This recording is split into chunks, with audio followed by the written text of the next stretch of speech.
বন্ধুরা দেখো, আজকে আমি রসুন ফোড়ন দিয়ে লাল শাক ভাজা করব। লাল শাকটাকে আগে আমি ভালো করে ধুয়ে বেছে কুচিয়ে নিয়েছি। আর লাগবে রসুনটাকে থেতো করে নিয়েছি। এবার আমি ওভেনে আগে থেকে কড়াই বসিয়ে দিয়েছি। কটা শুকনো লঙ্কাও নিয়েছি।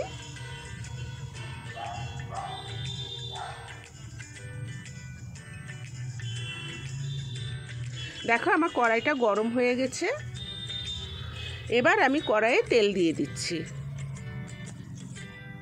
আমি শুকনো লঙ্কাগুলো ভেজে নেব।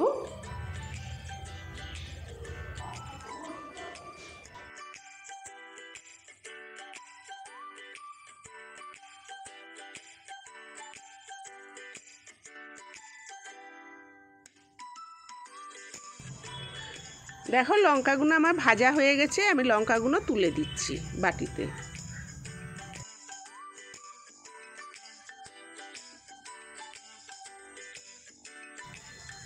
এবার আমি কালো জিরে দিয়ে দিচ্ছি আর রসুন থেতোগুলো দিয়ে দিচ্ছি। এবার ভালো করে নেড়ে চেড়ে এগুলো একটু ভাজা ভাজা করে নেব, রসুন আর কালো জিরে।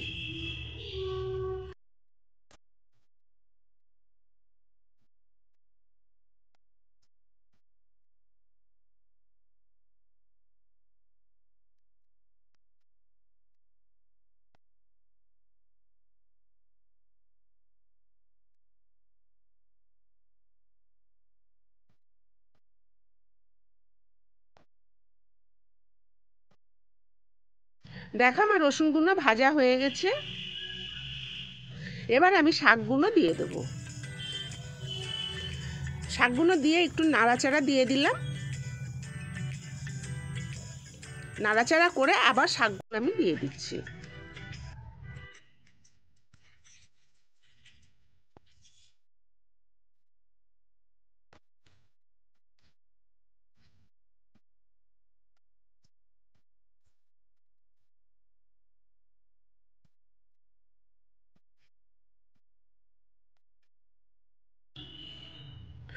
তিনটে লঙ্কা ভেঙে দিচ্ছি।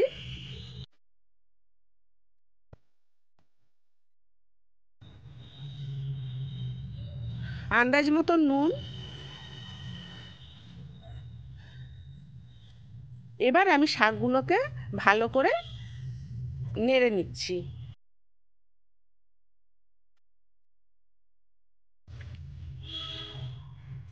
এই যে ভালো করে নুনটাকে মিশিয়ে দেবো।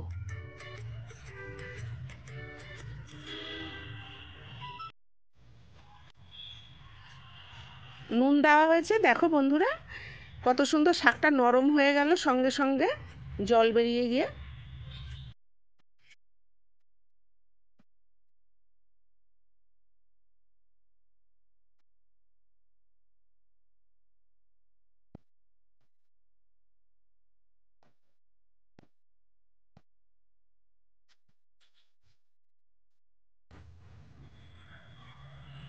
অল্প চিনি।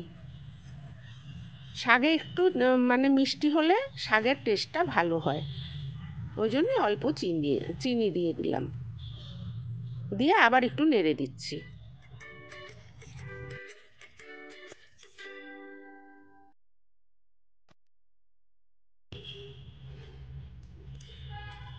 দেখো শাকটা অনেকটা হয়ে এসছে।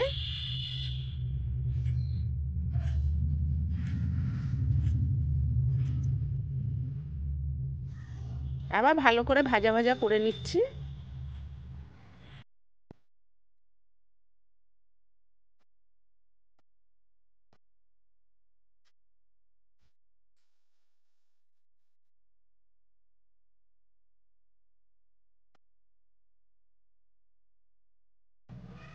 দেখো আমার শাকটা হয়ে এসছে।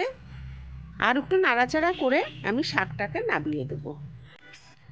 একটুখানি শাকটা নেড়ে চেড়ে আমি ভাজা শুকনো লঙ্কাগুলো গুঁড়ো করে শাকের উপর দিয়ে দেবো। ভাজা লঙ্কাটা দিলে মানে শাক থেকে খুব ভালো একটা সেন্ট বেরোবে, খুব ভালো লাগে। ওই জন্য ভাজা লঙ্কাটা গুঁড়ো করে দিলাম।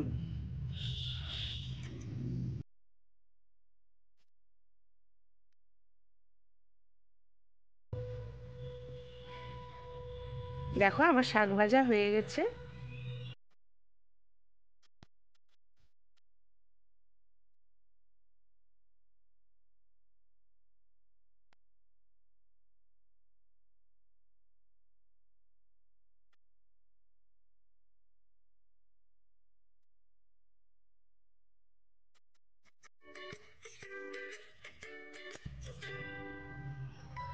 এই লাল শাক ভাজা ভাতের সঙ্গে খেতে খুব ভালো লাগে। তোমরাও বাড়িতে বানিয়ে খেয়ে দেখবে। তোমাদের যদি এই রেসিপিটা ভালো লেগে থাকে তাহলে লাইক, শেয়ার, সাবস্ক্রাইব অবশ্যই করবে আর কমেন্ট করে জানাবে তোমাদের এই রেসিপিটা কেমন লাগলো। ধন্যবাদ।